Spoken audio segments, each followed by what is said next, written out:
పనుల హడావుడి, దట్టు వీకెండ్స్లో టీము గట్రా ఏమి లేదు, మేమే అన్నీ చేసుకుంటాం. రూబీ ఏంటి రూబీ నెమ్మలి పింఛన్లాగా పెట్టుకున్నా? భలే ఉంటాయండి కానీ పుల్ల పుల్లగా. ఒక 4 వెల్లుల్లి రెబ్బలు. 4 అని చెప్పింది కానీ 5 వేసింది. ఇది కొంచెం డిఫరెంట్ చట్నీ. ఢిల్లీ నుంచి వచ్చారు.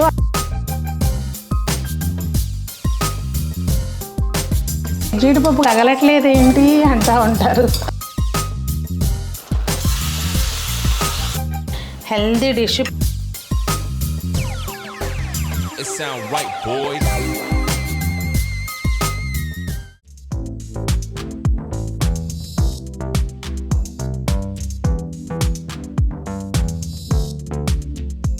పెద్దలందరికీ నమస్తే, పిల్లలందరికీ హాయ్. ఎలా ఉన్నారు? అందరూ బాగున్నారా? మేమైతే చాలా బాగున్నామండి. మీరు కూడా చాలా చాలా బాగున్నారని ఆశిస్తున్నాను. ఈరోజు వీడియో ఏంటంటే పొద్దునుంచి సాయంత్రం దాకా పనుల హడావుడి, దట్టు వీకెండ్స్లో ఎట్లా ఉంటాయి అనేది మీకు షేర్ చేస్తానండి. నేను Sunita, welcome to the Telugu housewife. ముందైతే అక్కడ ఆఫీస్ దగ్గరికి వెళ్ళి ఒకటి గార్డెన్ వీడియో చేసేసి వచ్చాము. ఇక్కడ ఇప్పుడు హార్వెస్ట్ వీడియో చేస్తున్నాము.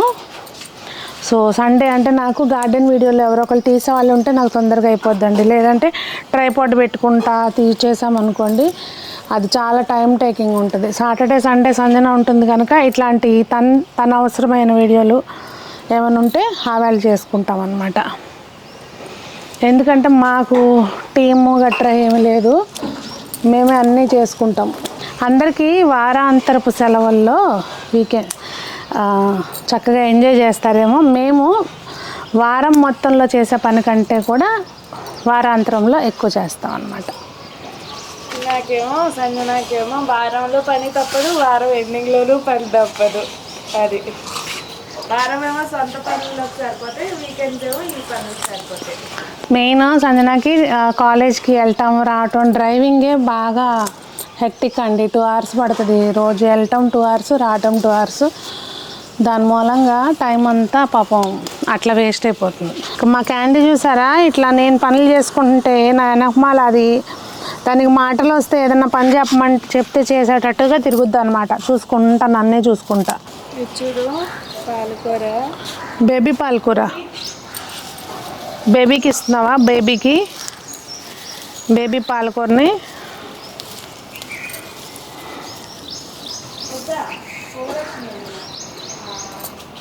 ఇదిగోండి కొత్తిమీర, చుక్కకూర, తోటకూర, ఇక్కడ సొరకాయలు, మళ్ళీ తోటకూర, ఇవన్నీ కోసుకొచ్చాం కదా. అసలు కథ ఇప్పుడు ఉంటుంది అనమాట. ఇవన్నీ బాగు చేసి వీటిని ఆర్డర్ రెసిపీ లాంటివి చేసుకుని ఎక్కడెక్కడ పెట్టేసరికి సాయంత్రం అవుతుంది. ఇవాళ ఏదో కాడనే సరిపోతుంది. ఇంకా రూబీ ఏంటి రూబీ నెమ్మలి పింఛన్లాగా పెట్టుకున్నా? చూడు ఎవరు పెట్టారమ్మా నీకు? అది పొద్దుటి నుంచి ఉంచుకుంది అట్లాగే. పెట్టిన దగ్గర నుంచి అట్లానే హార్వెస్ట్ చేసేటప్పుడు సత్యం పెట్టింది అట్లా. చూడు యూజువల్ గా తల్లో ఏం పెట్టినా పీకేస్తుంది, మరి ఎందుకు ఉంచుకుంది? దానికి అది వెయిట్ తెలియట్లా. ఇది ఇడ్లీ పిండిను కొంచెం దోశ పిండి మిగిలిందండి. దానిలోకి ఒక 2 స్పూన్ల బియ్యపిండి, 1 స్పూను బొంబాయి రవ్వ వేసేసి బాగా తరిగిన క్యారెట్, పచ్చిమిర్చి, కొంచెం జీలకర్ర, ఉల్లిపాయ ఇవన్నీ వేసేసి గుంట పొంగనాలు వేస్తున్నానండి. లేదు అంటే దీన్ని యాస్టీజ్గా చిన్న చిన్నగా దిబ్బరొట్లు వెళ్ళి అంటే మన ఊతప్పం టైప్లో కూడా వేసుకోవచ్చు, బాగుంటాయి అట్లా వేసుకున్నా కానీ. ఇప్పుడైతే గుంట పొంగనాలు వేస్తున్నాను నేను. భలే కలర్ఫుల్గా ఉంది కదా. పిండిలో ఇట్లా లోటాలు లాంటి దాంట్లో తీసుకుని పెట్టుకుంటే ఫ్రిడ్జ్లో ప్లేస్ తక్కువ సరిపోద్దని చెప్పి ఇట్లా పెట్టాను. ఇంకా మళ్ళీ ఇంకోటి ఎందుకని ఇందులోకి కలిపేస్తున్నా. ఏంటమ్మా గుంట పొంగనాలు అని చెప్పి మూకుడులో వేస్తున్నావు? డోంట్ వర్రీ, గుంట పొంగనాలు గుంటల్లో వేసా. ఇదేమో పొంగడం మూగుట్లో. ఎవరికి ఏది ఎలా కావాలంటే అలా తినొచ్చు. అప్పుడు ఇది కొంచెం నేను ఆ పెత్తనాలు చేసుకుని వచ్చే లోపల రూబీ దగ్గరికి మాడింది, కొంచెం మాడలేదు, ఎర్రగా గాలింది. ఇవి గుంట పొంగనాలు ఎవరికి ఎలా కావాలంటే అలా తినండి. నాకు అట్లా ఇష్టం. దీంతో మామిడికాయ పచ్చడి పులుసు వేసుకుని తింటే అబ్బా ఒక రేంజ్లో ఉంటుంది. ఇవి ప్రీ సీజనింగ్ అండి, గుంట పొంగనాలు. ఇంతకుముందు నా దగ్గర కూడా నాన్ స్టిక్ది ఉండేది, అది తీసేసి ఇప్పుడు ఇది తెచ్చుకున్నాను. మన దగ్గర ఉన్నాయి ఇప్పుడు ఇవి. మెయిన్ ఏంటంటే యూజువల్గా ఇట్లా కింద గుంటలు వస్తాయి కదా, దీనికి కింద కూడా ఫ్లాట్గా వస్తుంది, అది మనకి ఈజీగా ఉంటుంది. భలే ఉంటాయండి కానీ పుల్ల పుల్లగా. ఎంతమందికి ఇష్టం చెప్పండి. నాకైతే ఒకసారి ఇలా టేస్ట్ చూడంగానే అలా అమ్మ గుర్తొచ్చేసింది.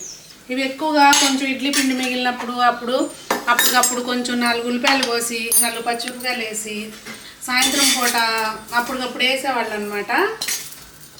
ఇట్లా రొట్టెలాగా వేసేవారు, లేకపోతే ఇట్లా గుంట పొంగనాలు కాదు కానీ అప్పుడు డీప్ ఫ్రైయే కదా అంతా.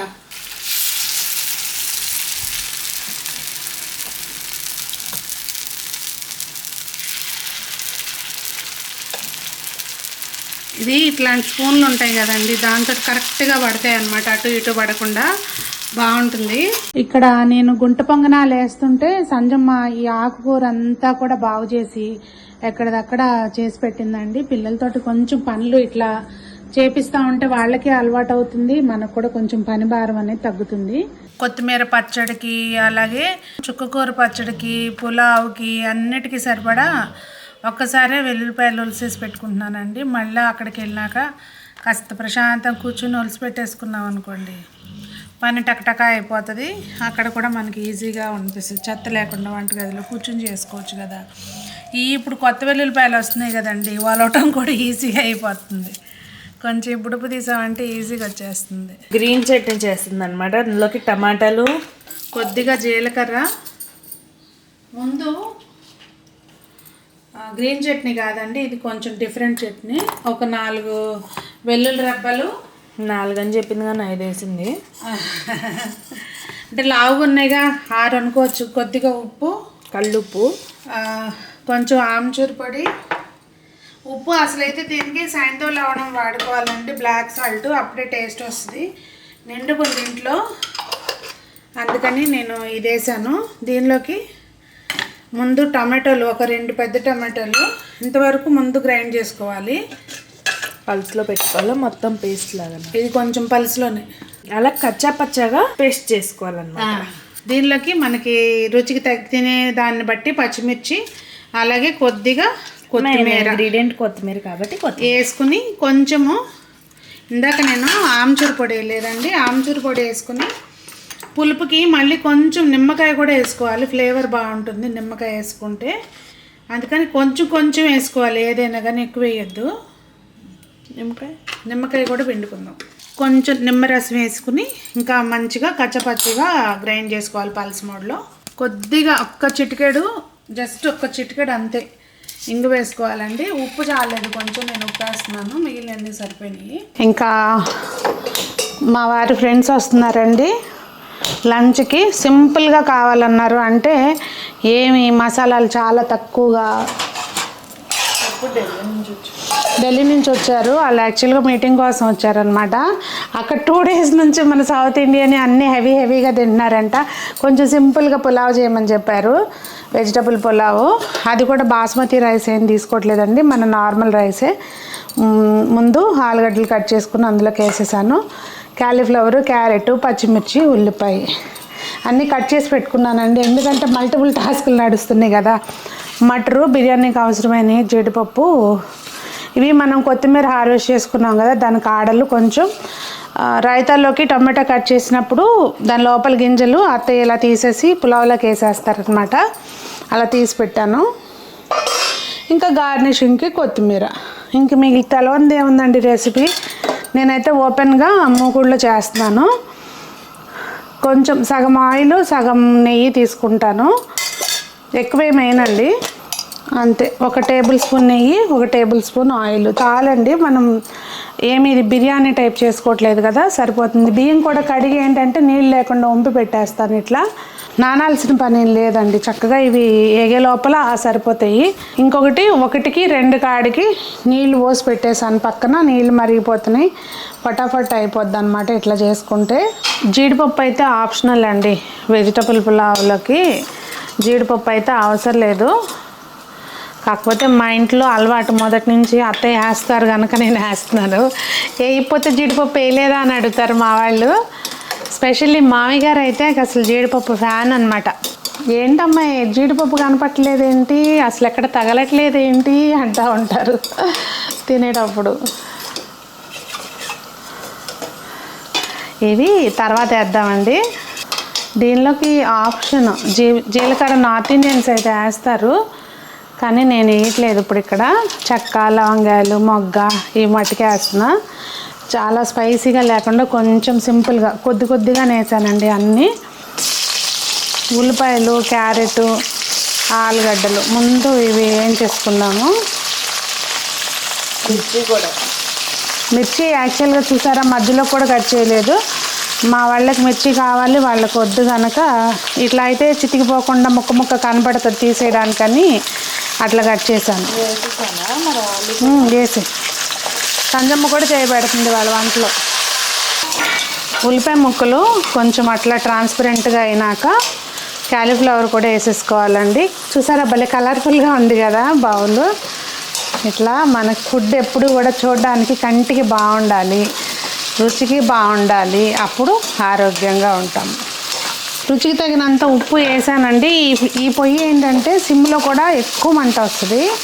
వీడియో తీయడానికి ఇటు వెయిల్గా ఉంటుందని చెప్పి ఇటు పెడతాను. కొంచెం దాని మూలంగా కింద అంటుకుంటుంది, బాగా పెద్ద మంట వస్తుందండి సిమ్లో కూడా. దీనిలోకి కొద్దిగా అల్లం వెల్లుల్లి పేస్ట్, అంతే ఎక్కువ ఏం అవసరం లేదు, కొంచెం. ఇదిగోండి కొంచెం కొత్తిమీర కాడలు. ఎప్పుడైనా కాడలు వచ్చేసినాయి అనుకుంటే ఇట్లా ఉడికేటప్పుడే వేస్తే బాగుంటాయి. అలాగే కొద్దిగా మటరు. ఈ బఠానీ ఫ్రోజన్ బఠానీ అండి. అన్నం ఉడకబట్టినప్పుడు వేసుకున్నా చక్కగా ఉడికిపోతుంది. కాకపోతే ఇప్పుడు కొంచెం మసాలాలు అవి పట్టి బాగుంటుందని వేసాను నేను. ఇప్పుడు దీనిలోకి కొంచెం గరం మసాలా అండి, కొద్దిగా ఇప్పుడు ముక్కలు వేగేటప్పుడు వేసుకుంటే ఆ నెయ్యిలో వేగి బాగుంటుంది. తర్వాత మళ్ళీ కొంచెం అన్నం ఉడికేటప్పుడు వేసుకుంటే, నెయ్యిలోకి కొంచెం వేసామనుకోండి అన్నం ఉడికేటప్పుడు అదొక రుచిగా బాగా వస్తుంది. ముక్కలకి మంచిగా మసాలాలు పట్టుకున్నాకండి చక్కగా వేగిపోయినాయి అనుకున్నప్పుడు మనం కడిగి పెట్టుకున్నాం కదా బియ్యం, ఒకసారి జస్ట్ బియ్యాన్ని కూడా అలా ఆ ఫ్లేవర్స్ పట్టేటట్టుగా జస్ట్ వేడెక్కాలంతే, ఏం చాలు. ఒక్క 1 minute పాటు అలా తిప్పుకోవాలి. మనం ఆల్రెడీ పక్కన కాగడానికి పెట్టుకున్నాం కదండి నీళ్ళు, చక్కగా ఆ నీళ్ళన్నీ ఇందులోకి పోసేసుకోవాలి. ఏం లేదు, అన్ని టెంపరేచర్స్ సేమ్, వెజిటబుల్స్వి, రైస్వి, అలాగే మనం పోసిన వాటర్ కూడా సేమ్ టెంపరేచర్ ఉండటం కోసం కొంచెం సేపు బియ్యన్నలా వేయించుకోవాలంటే. ఇప్పుడు జీడిపప్పు కూడా నేను వేసేస్తున్నానండి. అది కొంచెం ఊరికే గార్నిషింగ్కి ఉంచుతున్నాను. ఉడికితే దీంతో పాటు ఉడికితే ఒకలాగా ఉంటుంది, మనం పైన వేసుకుంటే క్రంచీగా అదొకలాగా ఉంటుంది. మీకు ఎలా నచ్చితే అలా.